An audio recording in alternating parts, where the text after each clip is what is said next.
how to make an Instagram profile and content that converts, creative content ideas, click-through rate on meta ads, and how to get them to convert better, how to get the negative label can't be shown to non-followers removed from account status, what are good growth statistics from a new account, how to do social media if you're making strange art, and how to grow an Instagram page to a certain location demographic. That is what you are getting on this episode of the show. This is a thread that blew up on the Instagram marketing subreddit. It's called I'm a Professional Social Media Growth Strategist, AMA, and Free Advice. The person says I've scaled several businesses over the years as a freelancer and honestly made pretty much every mistake you can imagine. I see a lot of small business owners and content creators struggling with the same challenges I faced when starting out. So I read through this thread skeptical, and then I'm like, you know what? This is actually a lot of great stuff. There's a lot of great ideas in here. So that is what you are getting. Let's go to the first question for this AMA and the first answer, which is a great answer. The first question is, I'm the founder of a small, clean beauty brand focused on sustainable skincare. Right now, my content mixes product shots, ingredient breakdowns, behind the scenes of product development, occasional team/founder stories, but something's not clicking. Our average post gets maybe 50 to 80 likes, and followers are growing at a snail's pace. Any advice would be a lifesaver. I'm feeling pretty discouraged right now. So this is this social media strategist advice. The person says, looking at your current content mix, I noticed something similar to what we encountered with one of our clients. While your categories are good, the approach might need refining to better align with how people actually consume content on social media. Here's what I recommend based on our experience. The content journey should be 40% of your content. Instead of just showing product development, turn it into a story. For example, when showing ingredient breakdowns, create mini documentary-style reels showing how you source specific ingredients. We did this with our client, and these became our most engaging posts. Show yourself visiting suppliers, testing formulations, or even failures in product development. People are fascinated by genuine behind-the-scenes content that tells a story. Customer transformation stories should be 25% of content. This was a game changer for us. Rather than just posting traditional before and after photos, create an emotional connection through storytelling. Interview customers about their skincare journey, their struggles with finding sustainable products, and how your products help them. When we implemented this with our footwear client, these stories reached 5 to 6 times more people than regular posts because customers would share them with their own followers. Education content should be 20%. Here's where you can place your ingredient breakdowns. Instead of just explaining what an ingredient does, create content that helps people understand their skin better. Our client saw huge engagement when he started teaching design principles rather than just showing designs. For you, this could mean teaching people how to identify their skin type,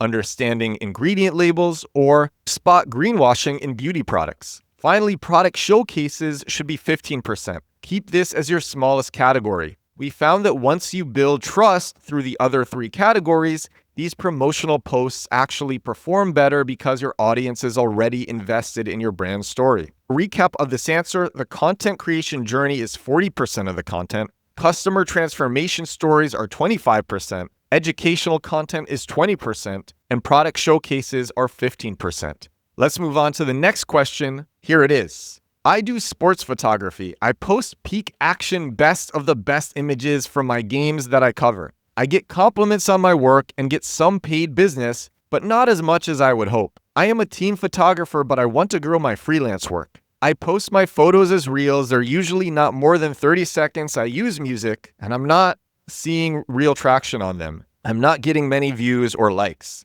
My goal is not getting certain levels of likes or followers, but to get more eyeballs on my content to get hired for more game/team/player coverage. What do you suggest is the best way to get more views without paid ads? Would it be more reels with static still photos, or single image posts, or multiple image posts in carousel format? I post about 2 to 3 times a week. Should I post multiple times a day, or at least daily with reels or mixed content of single page image posts? So here's the answer. For sports photography, variety is key. Mix up your content strategy. Don't just stick to one format. I'd recommend doing a combination of carousel posts, maybe 3 to 4 best shots from a game, short dynamic reels with quick transitions, and occasional single image posts that really showcase that epic moment. For timing, I'm leaning towards daily content if possible, even if it means recycling some killer shots from past shoots. Consistency trumps everything.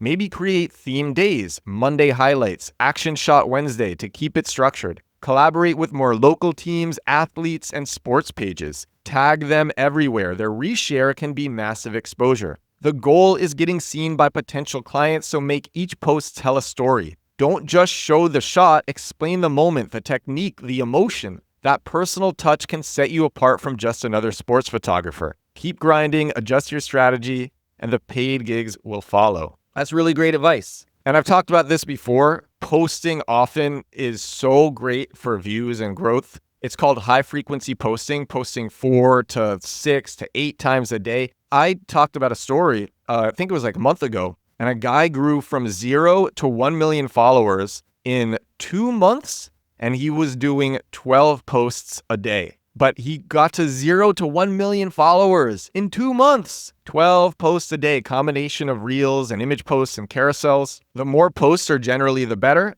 but it's okay if you're not able to post every day.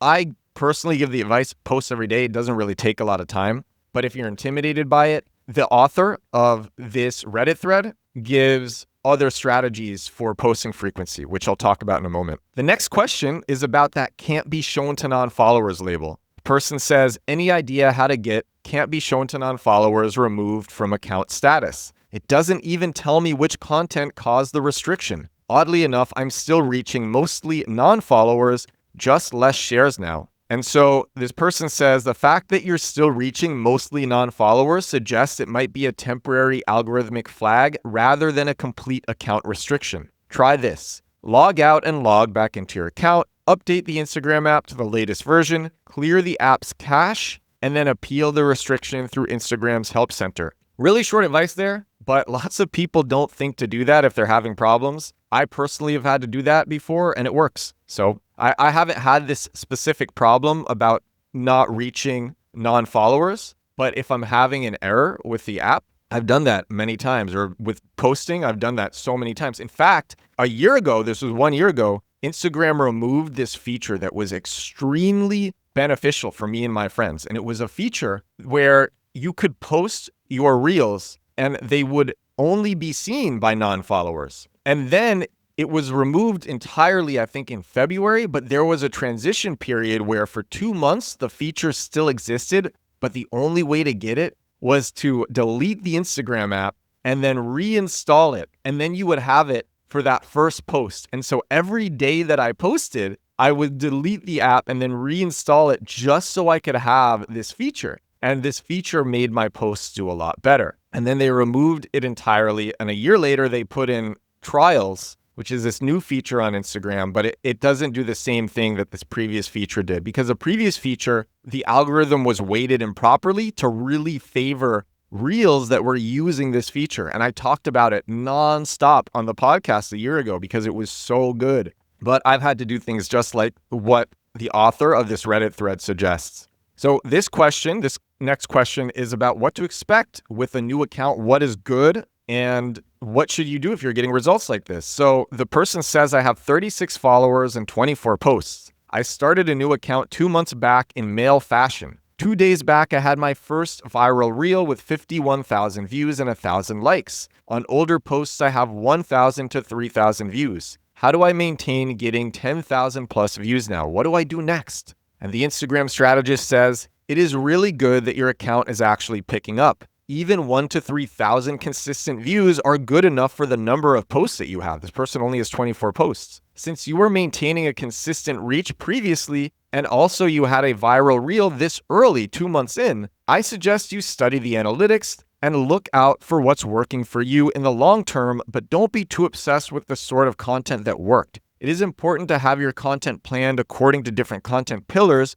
Otherwise, your audience might start getting bored and it will be difficult to reach new people over time. Apart from this, maintain the posting frequency and keep putting out 2 to 3 stories every day. This should be enough to grow sustainably if you stay consistent, since your account is already picking up. So this person, 36 followers, 24 posts, started the account 2 months back, had their first viral reel with 51,000 views and 1,000 likes. Older posts are getting 1,000 to 3,000 views, and that's great. That's great for an account that has only posted 24 times in 2 months. I just talked about that account that grew to 1 million followers in 2 months, but that account was doing 24 posts every 2 days because a person was doing 12 posts a day. The next question is about dog content. My handle is at a golden life. If you have any advice, how can I grow my account and what kind of content should I focus on for this niche going forward? I would appreciate it. And here is the answer. Hey, I just had a look at your page, and these are the sorts of pages that have really good potential. You don't have any sort of interactive content on your feed to develop a connection between your pet and your audience. You need to find at least 10 to 15 content creators in your niche that you can relate to and understand what sort of content is good reach. Have a spreadsheet. I like this advice coming up. Have a spreadsheet, select at least 30 to 40 posts from these creators, then segregate them into different content pillars like relatable content, funny content, educational content, etc. And this is your reference chart. Now you can take inspiration from these posts and make similar content regularly. After 4 to 6 weeks, you will yourself start having new ideas based on how the audience is reacting with your account and what reels are working. Hope this helps. I said it on a recent episode. If you start posting a lot and you're looking at what other people are doing, your mind just opens up to lots of opportunities, lots of ideas to make more content on. It really is incredible what happens. The story was, I'll just share the story. It was a few days ago, and I'm like, oh my God, I don't want to make content today. And I was texting all my friends for an hour. I don't want to make content today. I'm not feeling any of the ideas that I have written down. And I'm like, but I got to put out a video for Instagram, TikTok. I got to put out my daily video. So I'm just going to do something. Okay, OpenAI is doing 12 days of announcements. I'm going to make a video about that. 12 days of announcements. It's a marketing move from OpenAI. Cool. I'm going to make a video about that. And so I make that video. And then immediately after I make that video, OpenAI releases ChatGPT Pro at $200 a month and the new O1. And then I'm like, well, I'm already feeling the content now. I just made content. So I'm going to make a new video about this announcement. Okay, ChatGPT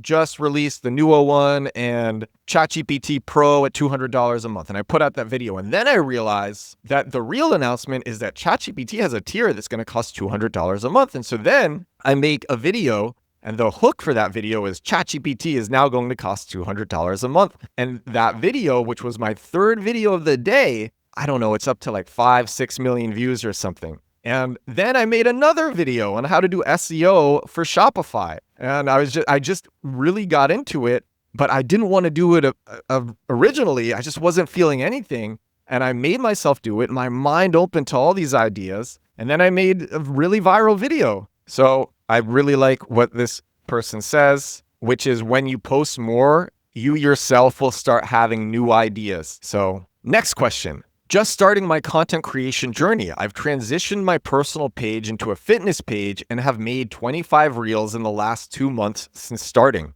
I'm getting 1,000 to 2,000 views on well-performing reels, with my highest being 6,000 views. So similar to one of the previous questions, this person is 2 months into making content and has made 25 reels. The other person after 2 months made 24 posts. And this person is getting 1,000 to 2,000 views on well-performing reels, and their highest is 6,000 views. The person says, my goal is to increase engagement and attract followers, but it seems that what I want to create, which is like train with me content, because a person is a fitness page, doesn't do as well as the comedy reels. Should I create comedy for now to increase engagement, or should I only create content that I am passionate about? My handle is Aventa Frilian. Any feedback is appreciated. This is what the Instagram growth strategist says. Honestly, this is such a relatable struggle. I've seen several people in this exact spot where your passion content doesn't hit the same as random comedy. Here's my take. Don't completely abandon your train with me content, but strategically mix it up. Start integrating humor into your fitness reels.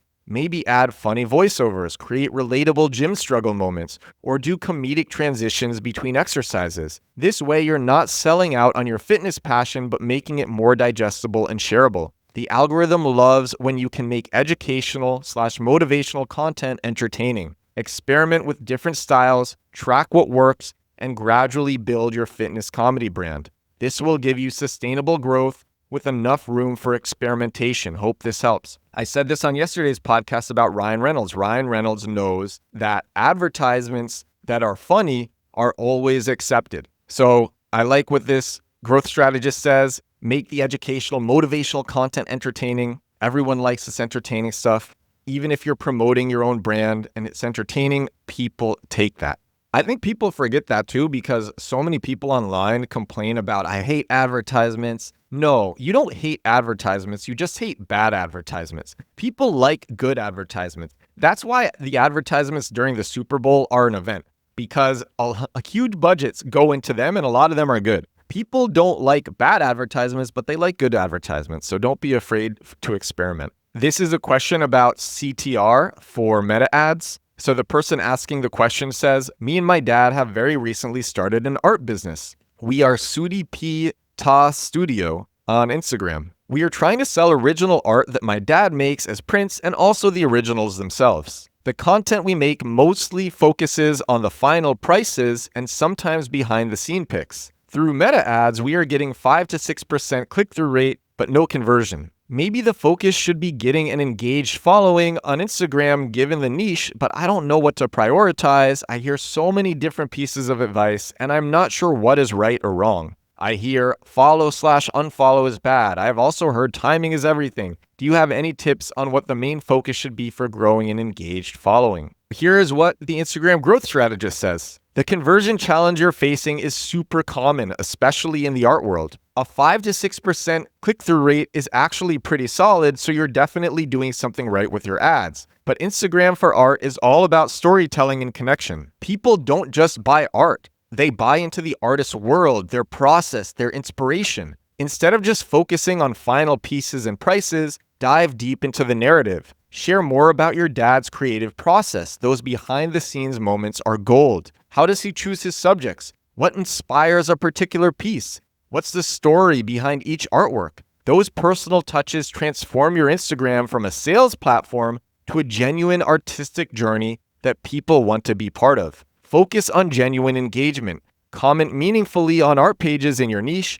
Share process videos. Do live sketching sessions. Create stories that take followers into your studio. The goal is building a community that feels invested in your artistic story. Timing matters, but consistency matters more. Aim for 3 to 4 quality posts a week that tell a story, not just showcase a product. Mix up your content. Finished pieces, work in progress, your dad's inspirations, maybe even some collaborative moments between you two. The more you can communicate that, the more people will want to be part of your journey. Hope this helps. That is such good advice. Except for the 3 to 4 quality posts a week. I mean, that's fine too if you're intimidated by posting a lot. But, like I said, posting a lot really, really helps. But overall, this was such a great answer. I really like that answer. And of course, that is going to make ads convert better. And this is the second to last question. This is about making weird art. So this person says, hi, I'm sure others will relate, but there is an insecurity as an independent artist. I make horny pop music.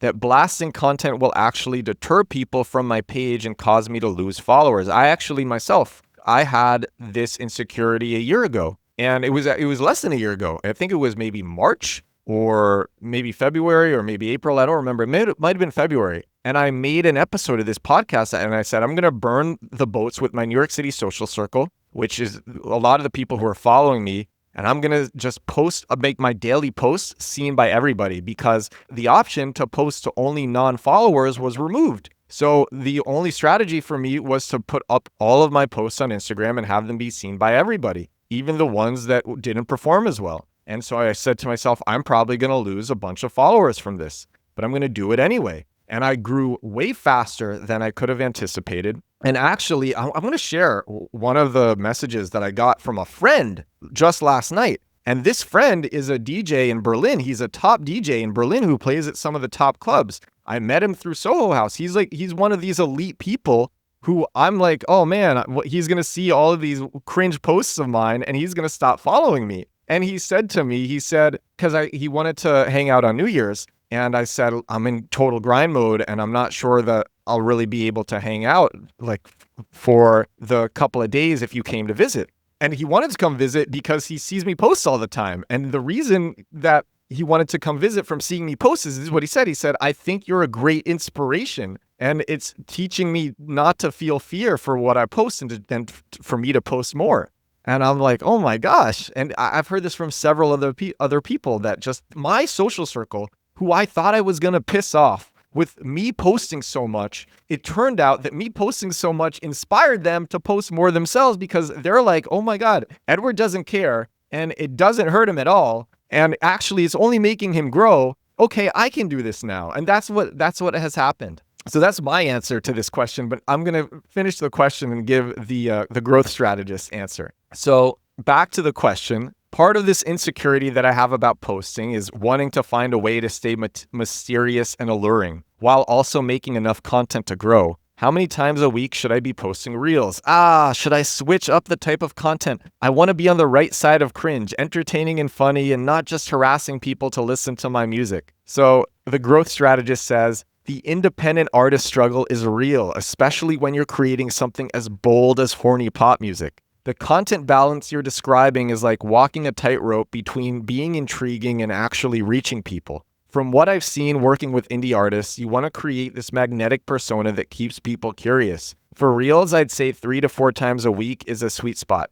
Edward here saying post as many times as you can, every day if possible. If you're intimidated by it, start with 3 to 4 times a week. Back to the answer, the person says, mix it up between actual music snippets, behind the scenes creative moments, and those chaotic, funny personality reels that show who you really are. The key is finding that perfect blend of authenticity and strategic teasing. Your content should feel like an invitation into your world, not a desperate plea for streams. Think playful, provocative hints about your music, maybe short, cheeky clips that showcase your personality more than just pure promotion. The goal is making your followers feel like they're getting an exclusive backstage pass to your journey. Lean into the self-aware humor. The fact that you're worried about being on the right side of cringe already tells me you've got the perfect instincts. Your audience wants genuine, slightly unhinged, creative energy. Hope this helps. And now we are on the last question about reaching a specific location demographic. The question is, I have a wildlife photography account that has a huge geographic audience in India, but I'm trying to grow my audience and engagement with North American audiences. Is there any organic way to grow your audience in a different country? This is something that a lot of people have struggled with and do struggle with, and the Instagram strategist gives great advice here. This is the advice. For wildlife photography targeting North American audiences, I'd recommend a few strategic moves. Start creating content that speaks directly to North American wildlife and landscapes, maybe comparisons with Indian wildlife, unique ecosystem stories, or highlighting species that exist in both regions. Collaborate with North American nature photographers, wildlife conservation pages, and outdoor adventure accounts. Tag national parks, wildlife organizations, and nature-focused accounts to increase visibility. Timing matters too. Post during North American peak social media hours. Experiment with content that highlights the unique perspective of an international wildlife photographer. And that is the advice. I really like the collaborate with North American nature photographers, wildlife conservation pages, and outdoor adventure accounts. And then to tag national parks and wildlife organizations, tag all of these places. The other advice that I, Edward, will give is write really long descriptions for SEO. Don't use hashtags. There's so many studies that show that hashtags are actually bad for accounts because hashtags attract spam followers. And then once the spam follower gets bored of your account, your posts will keep being shown to those spam followers, but they won't engage because they didn't follow you for your account. They followed you for the hashtag. So actually the strategy is write really long descriptions for SEO and use keywords similar to the keywords that you would use as a hashtag. And then this helps people find your stuff. So do that too, write really long descriptions for SEO. But overall, I thought this was such a good thread. I thought there was so much good advice given in it. And I hope you did too, because that is all that I got for you on episode 539 of my daily, everyday digital marketing podcast, The Edward Show. Thank you so much for watching. If you watched this on YouTube, thank you so much for listening. If you listened on Spotify or Apple Podcasts, I'm going to talk to you again tomorrow. It is Christmas Day. Merry Christmas, everyone. Happy holidays. I will talk to you again tomorrow. Bye now.